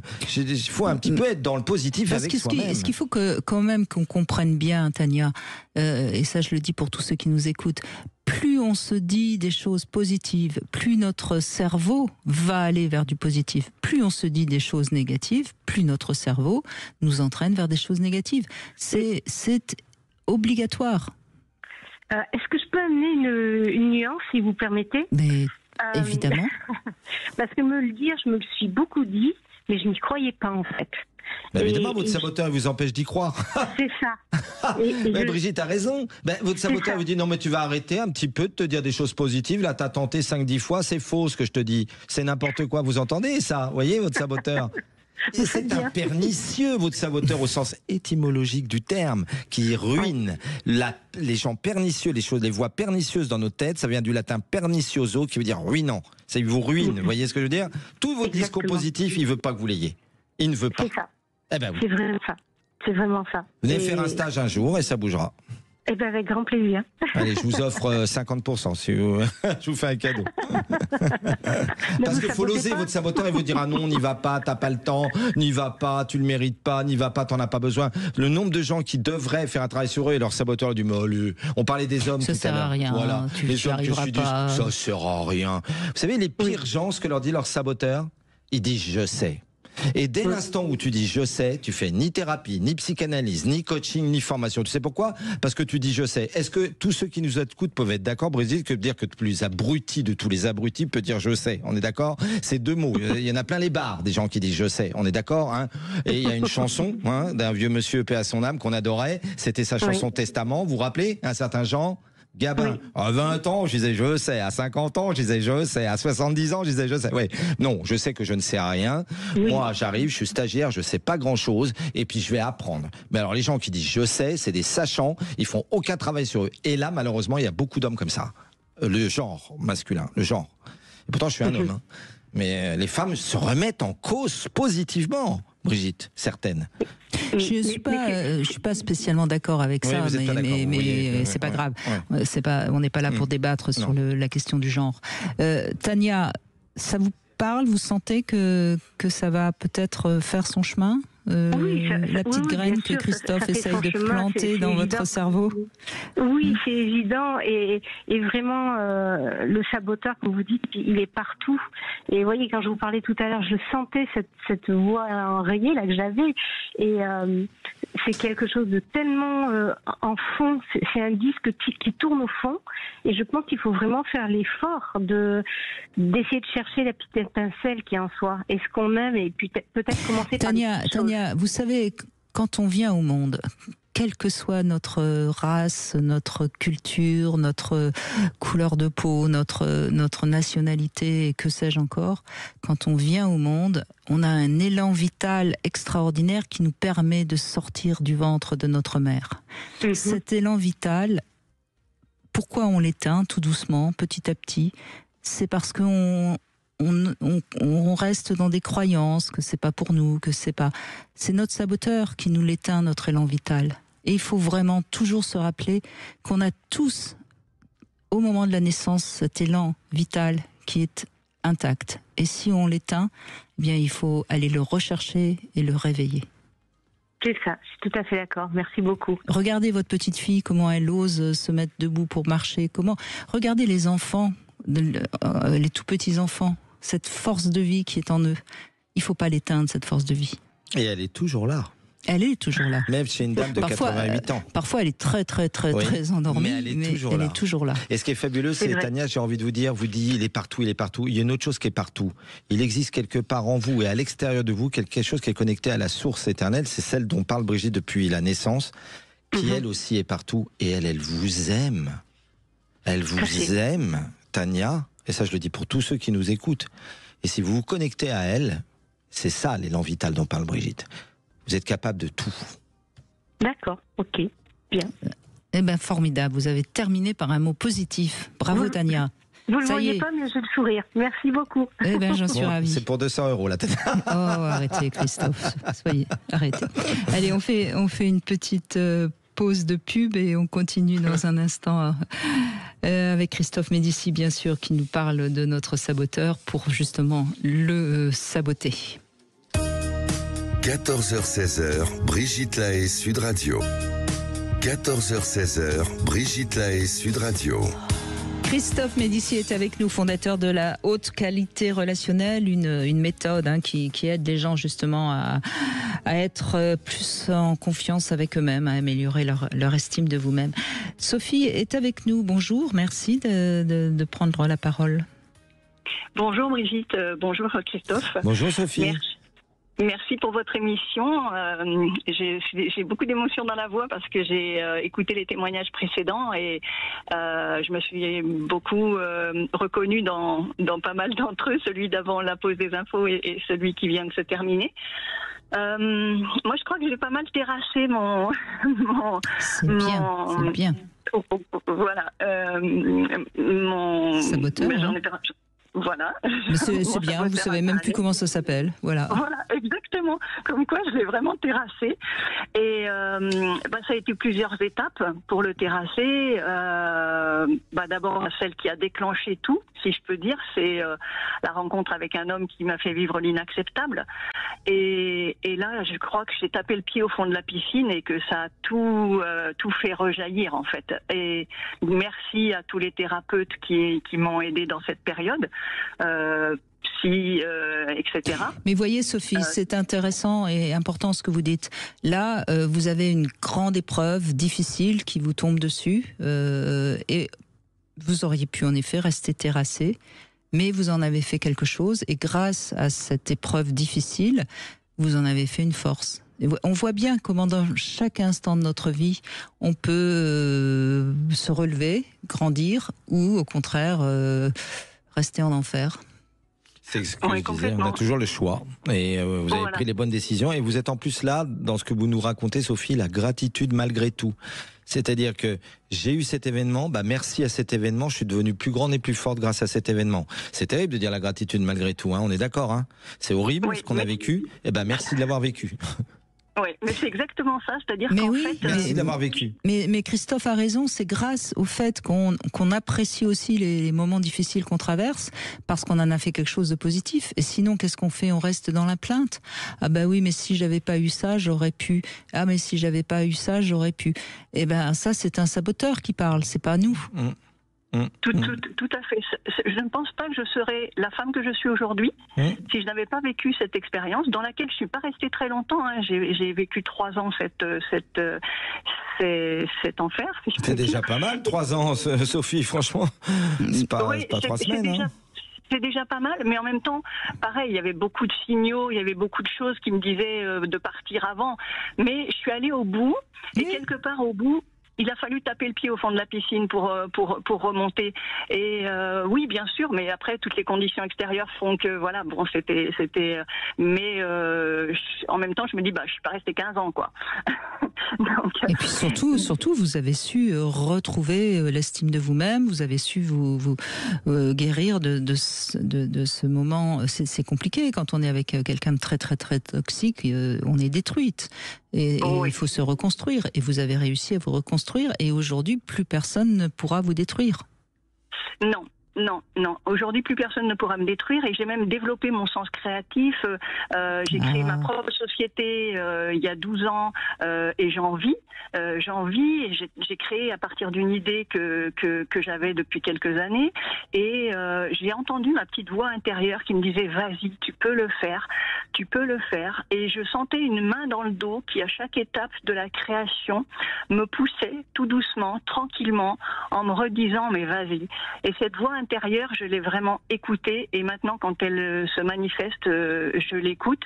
Et les questions que je me pose aujourd'hui quand j'ai besoin de vivre ou un endroit ou un événement où je me dis où est-ce que je serai la plus heureuse la semaine prochaine, le mois prochain, la soirée prochaine, où est-ce que je serai la plus heureuse, quel est mon besoin, de quoi j'ai envie. Mais vous voyez, ça me fait revenir sur ce que Christophe disait tout à l'heure, cette petite lumière, ça s'appelle la foi. Et si on a foi en soi, eh bien tout est possible. Et en son projet, et en ses projets, et en ses rêves. Il y avait Walt Disney. Walt Disney avait cette formule que j'adore. Je vais me dire un mot en anglais, juste une toute petite fois, je vais la traduire tout de suite, Brigitte. Walt Disney, je le dis à tous ceux qui nous écoutent, if you can dream it, you can do it. Si tu peux le rêver dans ta tête, tu peux le faire. Tout projet, et même que ce soit la chapelle Sixtine de Michel-Ange, d'accord, ou faire quelque chose de beau dans son jardin, dans son parc, il se construit 2 fois. Vous êtes d'accord, Sophie? Une fois dans nos têtes, une fois dehors. Il est strictement impossible qu'il ne se construise pas dans la tête avant de se construire dehors. Sauf que Brigitte a raison. Qu'est-ce qui va faire que la chose va grandir, croître et décupler? La foi et l'amour qu'on y met. Moi, la haute qualité relationnelle, je l'ai entendu dans ma tête un soir de novembre 2007 au Café du Croissant. 18 ans après, 120 000 stagiaires, 18 livres. Vous imaginez, ça aurait pu ne rien être, hein, une pensée qu'on m'a donnée dans ma tête. Mais non, j'y ai cru. Je me suis dit, ça, c'est ta mission de vie, mon garçon. Alors maintenant, tu as la feuille de route, vas-y. Œuvre. Ose œuvrer. Ah mais non, parce que personne n'est là pour nous dire fais-le, n'est-ce pas, Brigitte? C'est toi qui le fais tout seul. C'est pour ça que moi j'ai un petit peu souci avec les gens qui ont des difficultés avec la solitude, parce que moi je pense que c'est dans sa solitude que justement on travaille, s'attarde. Ça dépend des tempéraments. Ah oui, vous avez raison, mais il y a des personnes qui ont besoin de travailler en groupe. Je crois qu'il faut vraiment comprendre que chaque être est un individu, et ce qui est important, c'est de se comprendre et de se connaître ses forces, certes, mais aussi connaître ses failles. Et ces failles, c'est pas se saboter, c'est éviter de se mettre dans des situations qui ne nous conviennent pas. Vous voyez, Sophie, si vous êtes, vous avez créé votre entreprise, visiblement, vous avez créé quelque chose qui est dans vos compétences. Oui, tout à fait. Et avec mon envie de liberté, en fait. Voilà. Donc vous avez appris à vous connaître sans doute grâce aux thérapies que vous avez faites pour sortir de ces 3 ans de galère. Et puis donc aujourd'hui, vous vous connaissez, vous savez prendre les directions qui vous conviennent. Et vous avez foi en vous et vous êtes sorti. Et vous avez mis de côté votre saboteur. Tout à fait. Et j'ai vraiment besoin aussi, moi, des moments de solitude. En fait, je crois que je suis à 70% de moments de solitude et 30% de moments accompagnés. J'ai besoin de cette solitude pour bien analyser et réfléchir les situations, les problématiques, etc. J'ai vraiment besoin je fais partie de ces personnes qui ont besoin de solitude, et je n'ai pas peur de la solitude, et je n'ai pas peur d'être seule avec moi-même. Je n'ai plus peur de ça, d'être seule avec moi-même. Mais vous savez, Sophie, souvent quand on a peur d'être seul avec soi-même, c'est qu'on n'est pas bien avec soi-même. Hein. Donc il faut apprendre à... Je crois que le thème de l'émission d'aujourd'hui, c'était entrer en amitié avec soi-même. Comment devenir son meilleur ami. C'est comme ça qu'on devient son meilleur ami. Parce que quand t'es ton ami, t'es bien avec ton ami, avec ton meilleur ami. T'es heureuse avec ton meilleur ami ou ta meilleure amie. On est d'accord, Sophie? T'es bien avec elle? Complètement. Bah oui, c'est ta meilleure amie, donc... Complètement. Et les mantras positifs, vous disiez tout à l'heure, de se réciter des phrases, etc. Oui, la méditation m'a beaucoup aidé, le yoga, tout.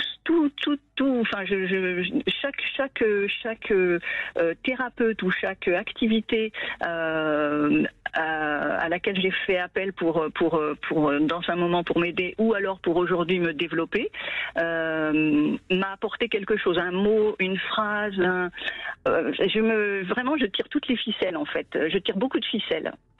Peut-être que je dirais, et ça c'est mon combat, de dire que tout ce que fait la formidable émission de Brigitte, on est d'accord depuis des décennies, et des gens comme nous, eh bien, pourquoi il n'y a pas des petites graines qui sont mises dès les programmes scolaires? Parce que autour de nous, il y a combien d'êtres humains qui font jamais rien là-dessus? Il y a énormément d'instituteurs, de professeurs qui font ce travail. Mais depuis toujours. Mais il y a beaucoup de gens qui après font plus travailler sur eux, Brigitte, c'est ça le problème. Ah mais la petite graine, elle peut être plantée, mais si on l'arrose pas, ça va pas pousser. Et Sophie, bravo, vous avez bien arrosé les petites graines. Bravo Sophie, bravo. Merci beaucoup en tout cas. On fait une petite pause, on se retrouve avec le Sexo Conseil du jour, les 4 piliers des couples qui durent. On en parle dans un instant, et si vous avez envie de réagir, vous pouvez nous appeler au 0826 300 300 sur Sud Radio.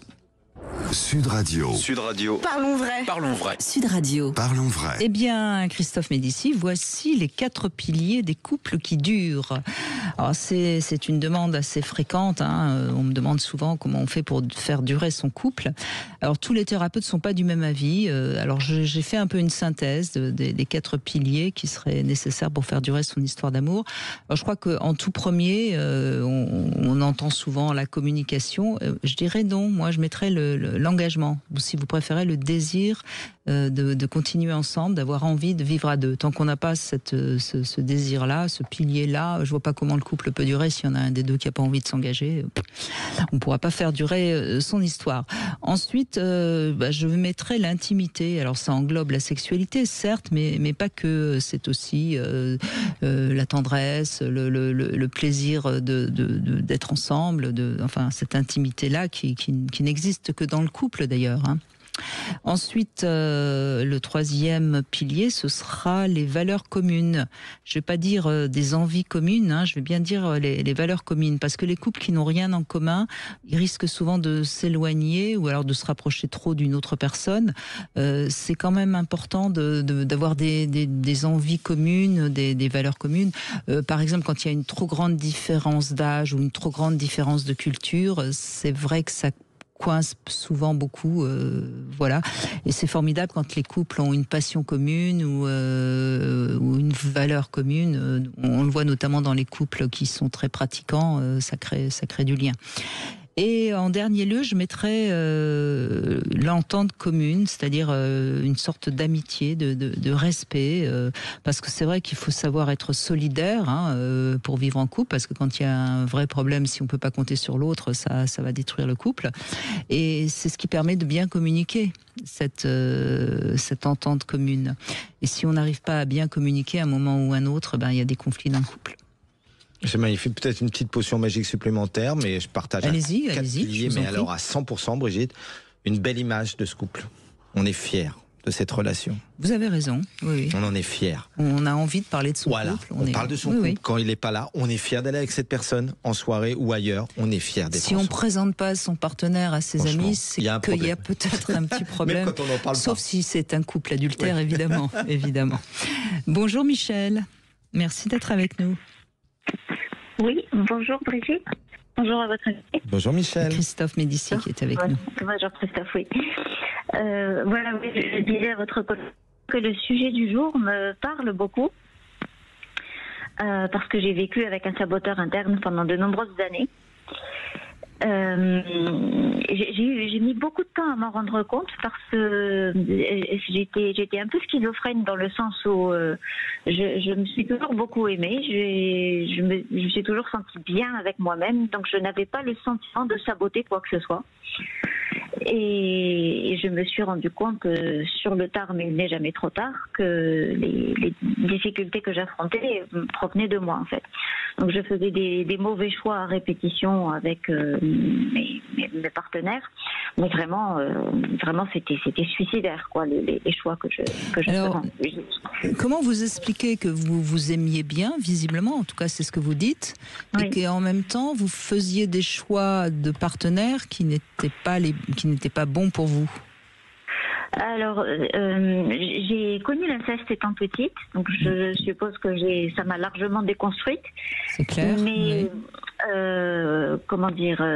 paradoxalement, ça c'est des choses il y a des membres de ma famille avec lesquels les membres de ma famille ne sont pas forcément d'accord, mais moi je me suis toujours sentie aimée dans le bon sens du terme, malgré l'inceste qui est une abomination. Et ça, il n'y a aucun doute là-dessus, mais il y avait cette dualité dans ma famille, et je pense que j'ai retiré assez d'amour normal, entre guillemets, pour pouvoir me construire quelque part, au moins en partie.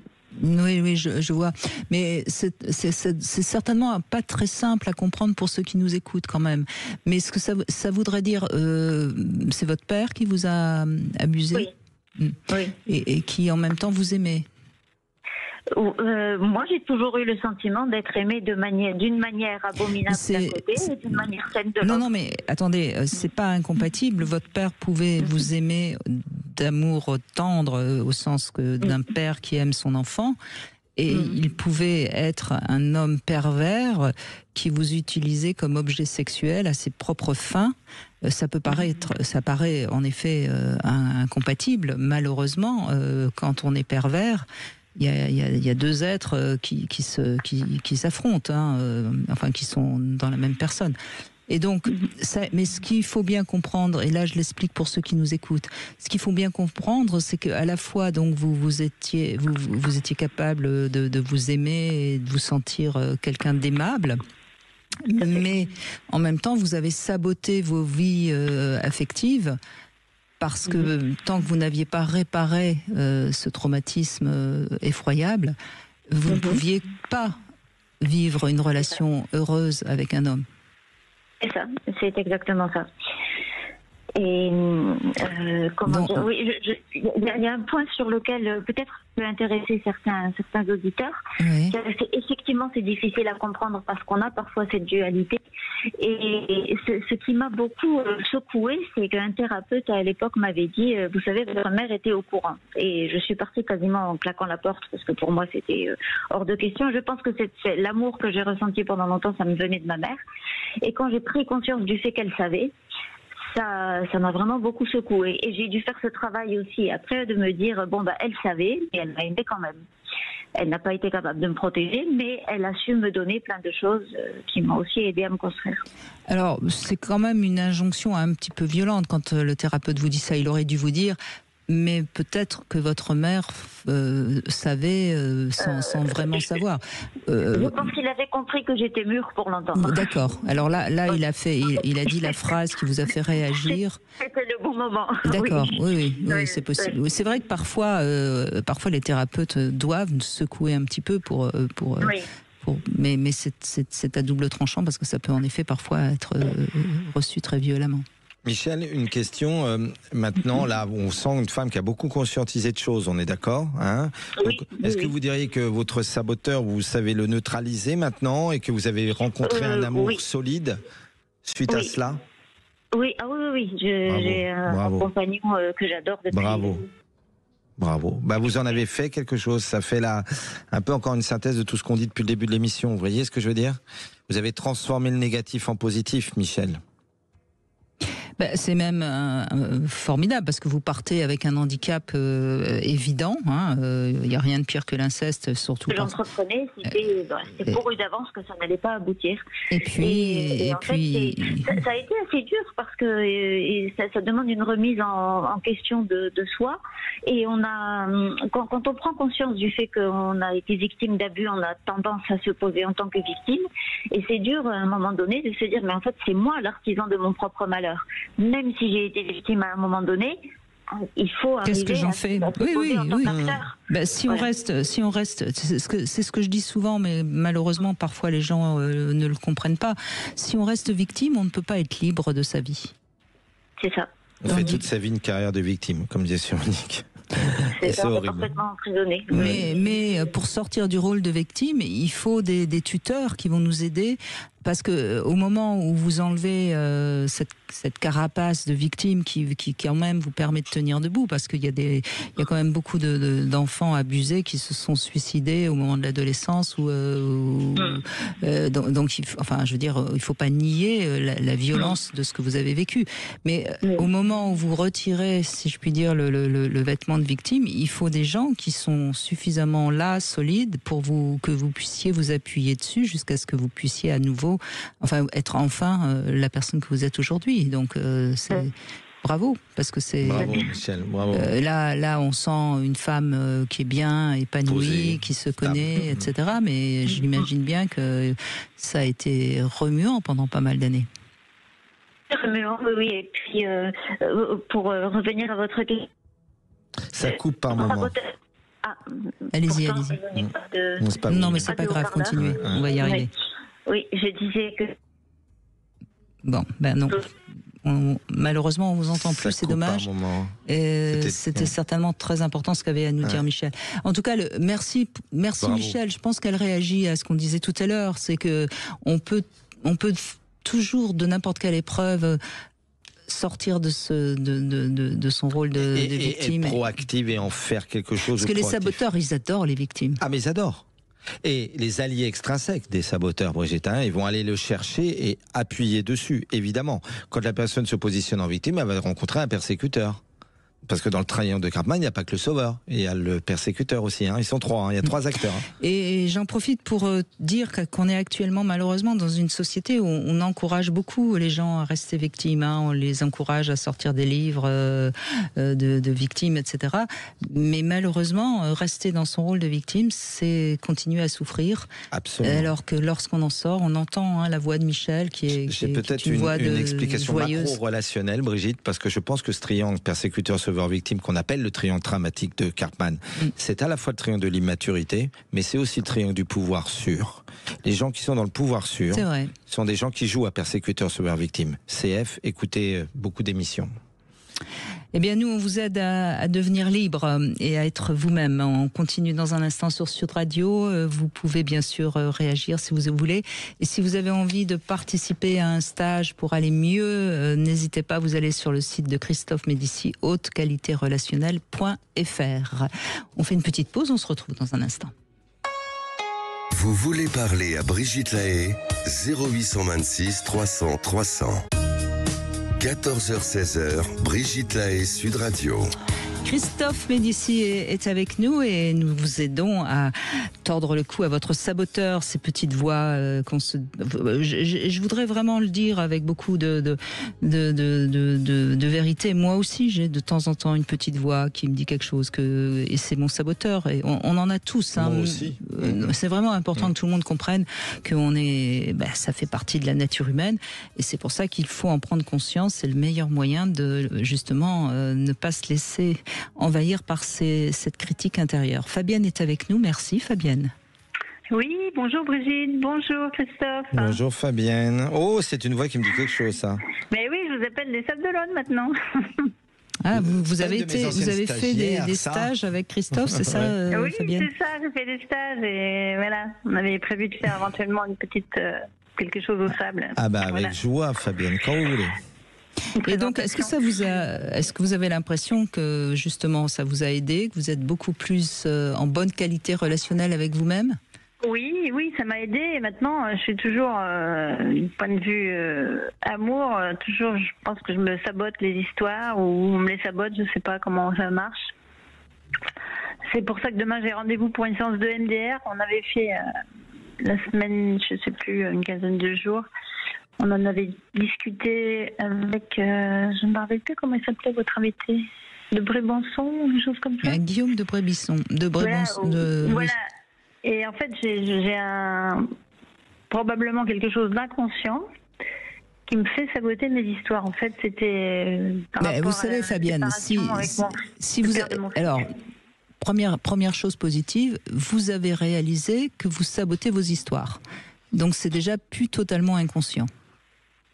Alors, moi, j'avais pas l'impression de les saboter. C'est ce que m'a dit votre invité maintenant. Mais alors, attendez. Si je vous dis quelque chose, ou si un de mes invités dit quelque chose, il faut que ça vous parle. Si ça vous parle pas, c'est que c'est pas vrai. C'est pour ça que j'ai pris rendez-vous pour voir si ça marche, je ne sais pas. Mais est-ce que vous avez l'impression que vous sabotez vos histoires? Au départ, oui. Maintenant, moi, j'ai pas l'impression. Enfin, je suis pas convaincue que vous sabotez vos histoires. Vous voyez, faites attention. On peut. Moi, je crois qu'il faut vraiment toujours être très prudent. Oui, qu'est-ce qui vous ferait par exemple, c'était quelqu'un de très bien, oui. mais je me disais, je vais tomber amoureuse de lui, et ça ne l'a jamais fait. Donc du coup, je me suis pas forcée à rester avec lui, mais j'ai insisté, et du coup, à la fin, en fin de compte, j'aurais dû écouter mon intuition dès le départ, quoi. C'est-à-dire de le quitter? Oui. Donc vous aviez pas intérêt à ce que cette histoire dure, donc il fallait en effet la saboter, me semble-t-il. Ça aurait été bien qu'elle dure, parce que pour lui et pour moi ça aurait été bien, mais je n'ai pas réussi à tomber amoureuse, donc c'est compliqué.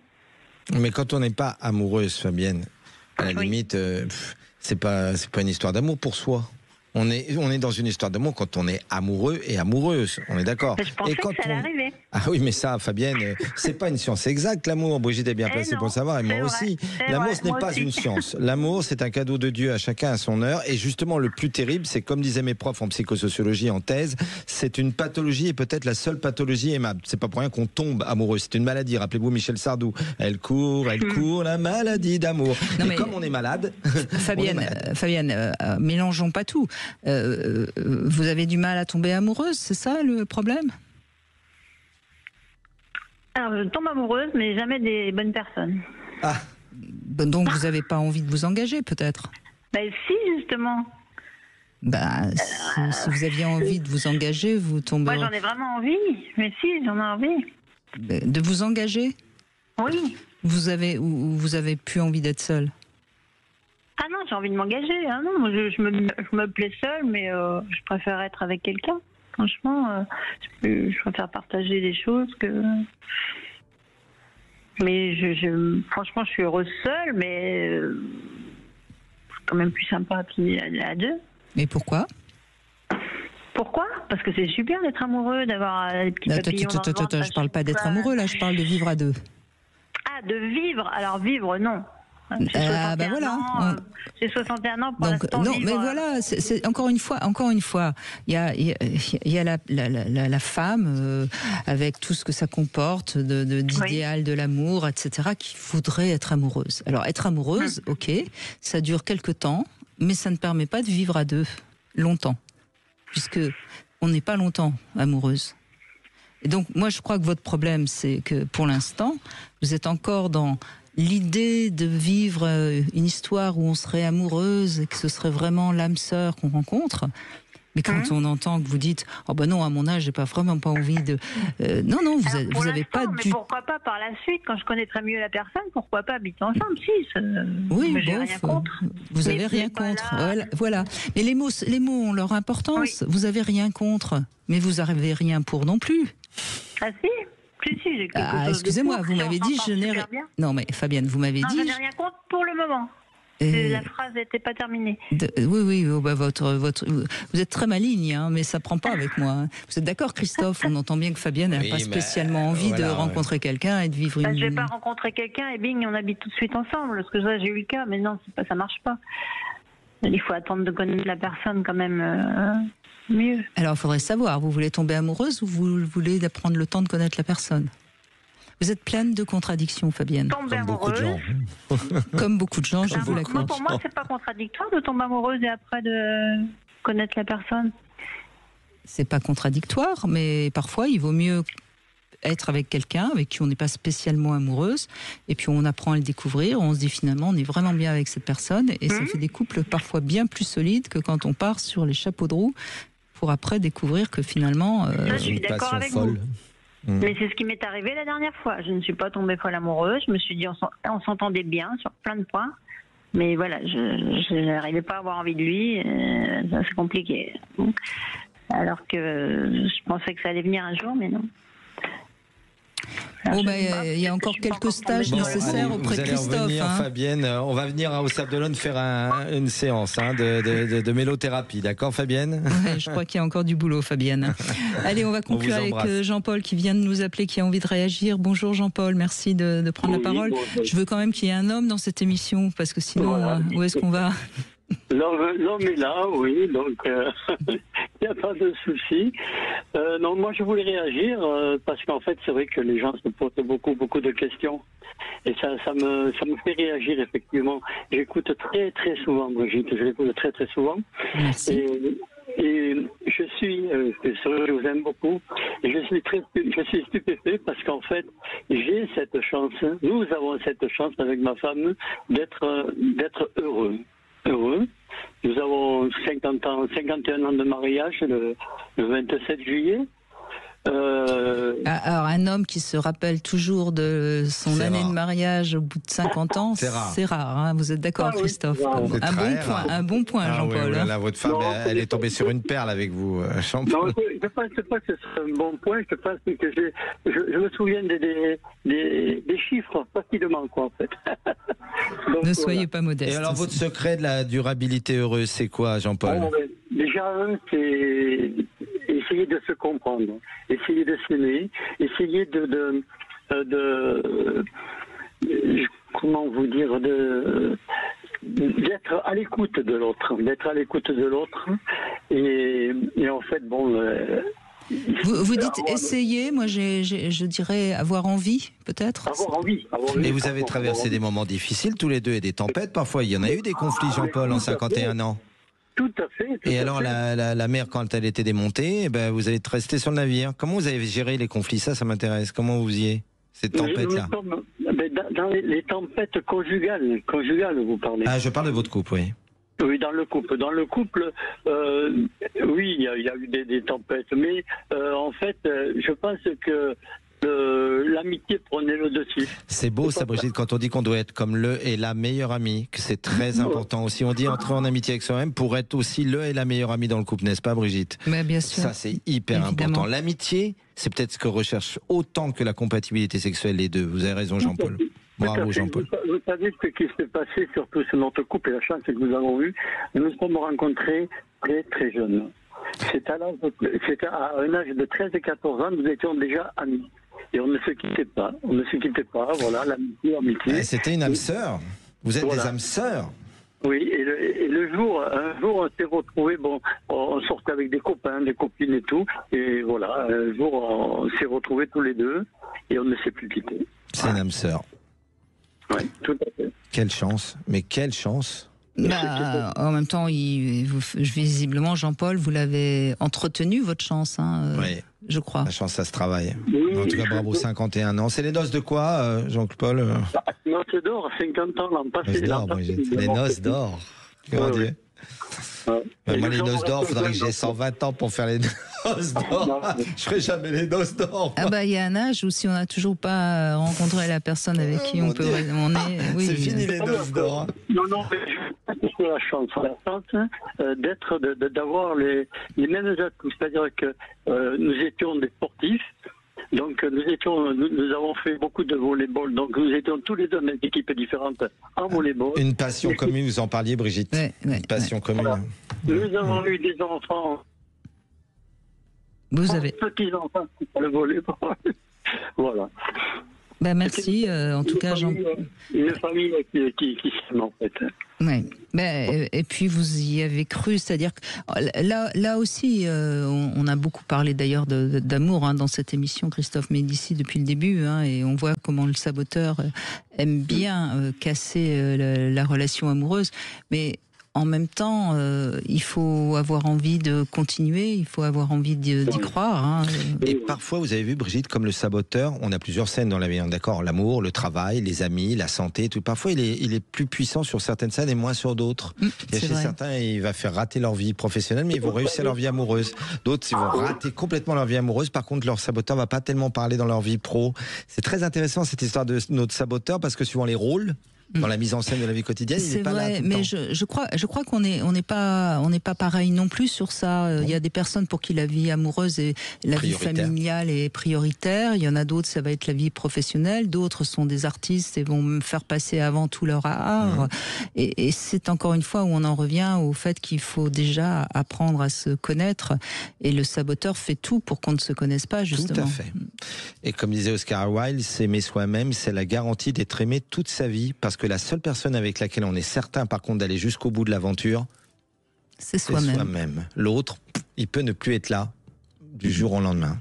Des amis nous quittent, nous laissent, mais nous trahissent. Peut-être aussi qu'on parle un peu trop de la nécessité d'être aimé dans son enfance. Alors c'est vrai, c'est important, mais on oublie un autre point qui, moi, me paraît aussi tout aussi essentiel, c'est la sécurité. C'est-à-dire quand on a eu une enfance sécure, c'est-à-dire notre corps s'est senti en sécurité. C'est pour ça que les abus sexuels sont si dramatiques. Quand on a été aimé et sécurisé, on part quand même avec un sacré bon bagage. Ah bah tout à fait. Et la sécurité, on en parlait, c'est l'ancrage. Et l'ancrage, ça nous ancre, comme l'encre du bateau. Et l'ancrage, c'est fait qu'on est là et qu'on avance. Après, la bonne nouvelle pour tout le monde, c'est que ça peut changer chez tout le monde. Moi, je suis un partisan de l'idée du changement positif chez tout le monde. C'est possible pour tout le monde. C'est possible pour tout le monde. Ça, c'est bien. La formation le permet, la thérapie le permet, la psychanalyse le permet, toutes les émissions comme la vôtre le permettent. C'est possible de changer. Et changer, il faut pas en avoir peur. Parce qu'on est ambivalent, les humains, vis-à-vis du changement. On le désire autant qu'on le craint. Non, on peut changer. Ce pourri, j'allais être méchant, mais ce pourri de saboteur, on peut lui faire la nique. On a eu des exemples extraordinaires pendant cette émission. Des gens qui nous ont montré que leur saboteur, ils l'ont neutralisé puis anéanti. On pense à cette dame extraordinaire tout à l'heure. Elle l'a neutralisé puis anéanti. Est-ce que l'un peut faire, l'autre peut le faire? Absolument, on peut aller mieux et il faut juste accepter cette petite zone d'inconfort qu'il y a entre le moment où on laisse tomber nos croyances, tout ce qui nous permet de tenir debout mais qui finalement ne nous rend pas heureux. Et puis, on va découvrir un autre soi qui ira mieux. Merci en tout cas beaucoup, Jean-Paul, de ce témoignage. Et puis, eh bien, bravo à vous pour ces 50 ans de vie commune. C'est vrai que c'est quand même pas si fréquent. Et puis, je rappelle que Christophe Médicis, vous organisez un week-end de juin à Paris le 28 et le 29 juin. Ça s'appelle #balance ton saboteur, les clés de la méthode haute qualité relationnelle. Si vous avez envie d'aller à ce stage, vous allez sur hautqualitérelationnelle.fr et vous pourrez vous inscrire. Et ensuite, vous allez aller notamment à Metz, à Bordeaux, à Annemasse. Vous continuez et c'est bien. Vous avez raison parce que les gens ont besoin d'aller mieux. Tout de suite, Brigitte. Vous retrouvez Marie pour C'est votre avenir. Demain, on sera avec Christian Jamin. Christian Jamin est gynécologue. On va faire le point sur le point G, justement, et puis on va mieux comprendre aussi la lubrification féminine. Sud Radio, c'est vous qui donnez le ton.